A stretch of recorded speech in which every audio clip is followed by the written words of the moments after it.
Picture this. It's 1970. The Apollo 13 mission is dominating the headlines. The Vietnam War is raging. And computers? Well, they're the size of literal rooms, needing entire teams of engineers just to keep them running. But over in his study, a sociologist named Alvin Toffler is putting together a puzzle that most people don't even know exists. He's writing a book called Future Shock, and he's not just throwing wild sci-fi guesses at the wall. He is painstakingly laying out the exact societal and technological blueprint of the 21st century. Fast forward to today, and flipping through those original pages is, honestly, it's a little unnerving to see our exact modern reality staring back at us. I mean, Toffler coined the phrase information overload long before the public internet was even a concept. He accurately detailed the rise of telecommuting, the gig economy, and the total decentralization of mass media. It begs a massive question, right? How does a guy tapping away on a manual typewriter in 1970 envision a hyper-connected, algorithm-driven world before the foundation for it was even poured? His core thesis was actually pretty straightforward, but totally profound. He believed the accelerating rate of technological change would soon completely outpace our human ability to adapt, leaving society deeply disoriented. And, well, spoiler alert, he absolutely nailed it. So in today's Explainer, we're unpacking Toffler's actual playbook. We're going to dive into the specific frameworks he used to clearly see tomorrow today, and look at why his unusual approach proved vastly more accurate than the leading tech experts of his time. Let's start by looking at his background, the unknown visionary, and how he managed to see the unseen. Before becoming a world-famous futurist, Toffler was actually getting his hands dirty. He spent 5 years in the mid-50s working on factory floors as a millwright and a welder. This wasn't a guy stuck in an ivory tower. He was right there on the ground floor, watching the early sparks fly between human workers and the slow creep of industrial automation. He was paying close attention to the raw reality of the workforce, while everyone else was just trying to get through their shift. And that experience gave him a totally different lens. Most forecasters back then extrapolated purely from the present. If we have fast cars today, we'll have flying cars tomorrow. Simple math. But Toffler zoomed way out.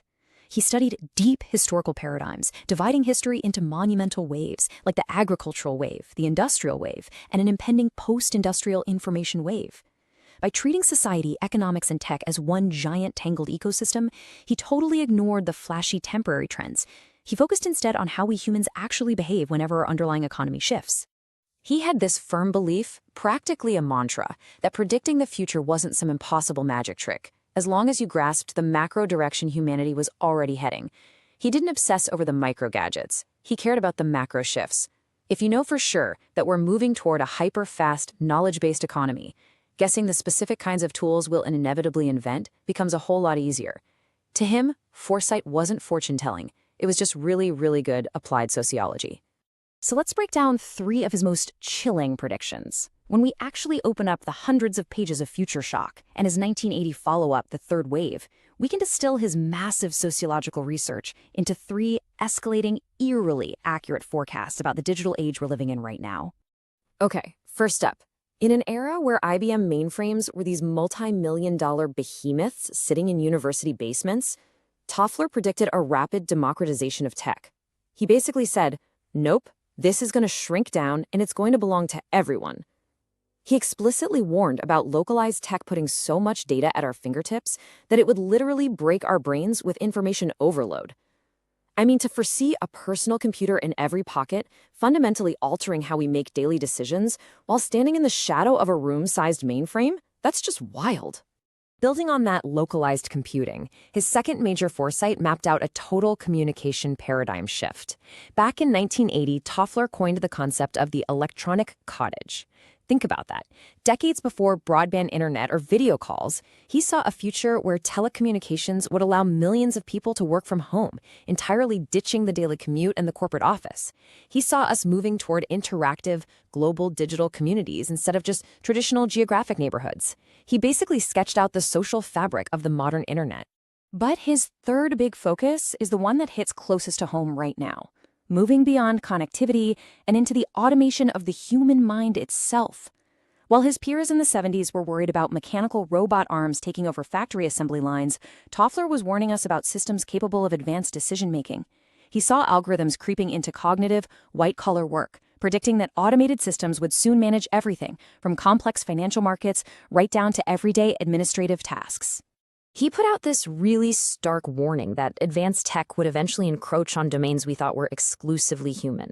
And he wrote extensively about the massive psychological toll that would take, the shattering stress of subjecting people to too much change too fast. Sound familiar? Looking at today's anxiety over generative AI, writing code, drafting legal briefs, or creating award-winning art, we are quite literally living through the exact psychological disorientation he diagnosed over 50 years ago. Which brings us to the ultimate mystery of this explainer. How did he know? How on earth did an author relying on print media and typewriters map out our 21st century digital landscape with such precision? Was he just an incredibly lucky guesser, or was there an actual rigorous scientific method to his madness? Well, if we play detective, we can evaluate his success through three possibilities. First, his exceptional observation. The guy didn't just sit and guess, he interviewed thousands of scientists and execs to get primary data on societal shifts. Second, a highly scientific imagination, taking that raw data and running it through system dynamics to see how one change, like a sudden bump in computing power, ripples out into family structures and global economics. Or third, maybe it was just pure coincidence. But honestly, when you look at the sheer volume of things he got exactly right, the luck argument gets pretty thin, pretty fast. When you dive into his resume, the idea that he was just a lucky guesser falls completely apart. He was an industrial reporter and later a consultant for tech giants like AT&T. That unique multidisciplinary background gave him a massive advantage. Because he understood both the hard constraints of engineering and the fluid, messy dynamics of sociology, he could literally decode the blueprint of the future. He knew that technology never evolves in a vacuum. It evolves as a direct response to human desires and economic pressures. So, exploring his legacy, there's a really profound realization that emerges. Building tomorrow today isn't about having a superpower. Accurately predicting the future isn't a parlor trick. It's a highly refined, interdisciplinary skill based on rigorous data collection and historical logic. His secret sauce was a grounded combination of deeply understanding human nature, rigorously studying tech, and recognizing cyclical patterns in civilization. For instance, Toffler looked at how the printing press decentralized the control of information during the Renaissance.